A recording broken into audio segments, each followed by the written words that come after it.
Bom dia, boa tarde, boa noite. Este é mais um episódio de Enzimas, breves reflexões que te ajudam a catalisar o agilismo em sua organização. E aí, pessoal, tudo bem? Meu nome é Eric, eu sou um dos fundadores da Bits Academy. É uma escola e consultoria de inovação focada em transformação digital. Para quem nunca ouviu falar, transformação digital é eu pensar em todos os processos que eu preciso alterar para poder me tornar verdadeiramente digital. Não é só colocar tecnologia numa empresa, eu preciso mudar a forma como as pessoas pensam, então eu estou falando de gestão da mudança e também gestão da inovação, porque se eu vou mudar como as coisas são feitas, isso significa algo novo, então eu estou falando de inovação. E aí, quando eu falo em inovação, quando a gente está abordando transformação digital, é especialmente a introdução de elementos digitais na organização. E aí a gente pode falar dos tipos de inovação, né? Quais são os tipos de inovação que existem? É só a disruptiva, que hoje virou uma moda falar em inovação disruptiva? E será que algumas das tecnologias que a gente tanto fala que são disruptivas realmente são?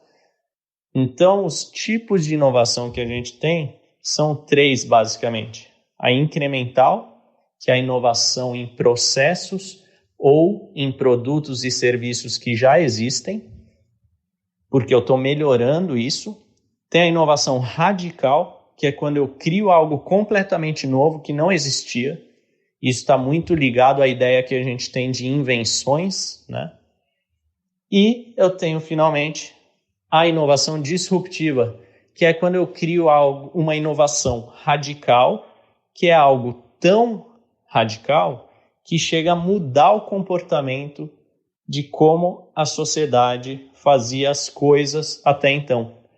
Então, se a gente olhar, por exemplo, o caso do Netflix começa ali no final da década de 90, início dos anos 2000, ainda tinha a Blockbuster.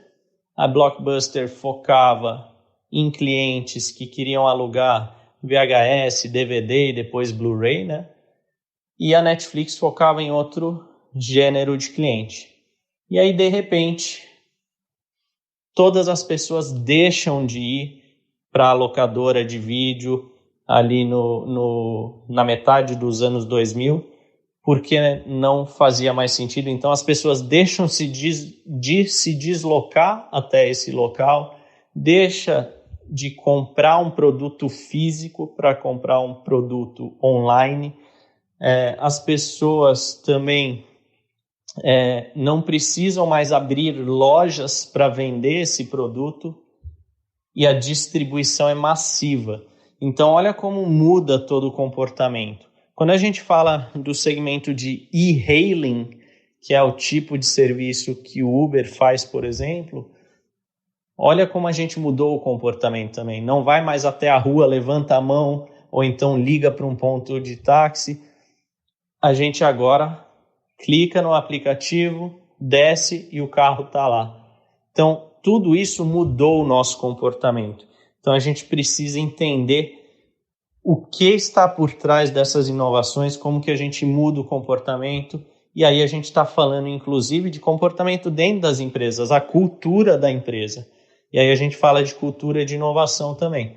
Então, tudo isso está dentro do que a gente chama de transformação digital. O maior exemplo do porquê é necessário abordar tudo isso é que eu posso dar um drone ou qualquer outra tecnologia nova na mão de qualquer um de vocês. Não significa que vocês vão saber como utilizar aquilo ou saber pilotar o drone. Então, você precisa passar por um processo de treinamento, mudar a sua percepção das coisas, até para usar o drone, por exemplo, para uma finalidade adequada. Então, tudo isso faz parte do que a gente chama de transformação digital. Gostou desse papo?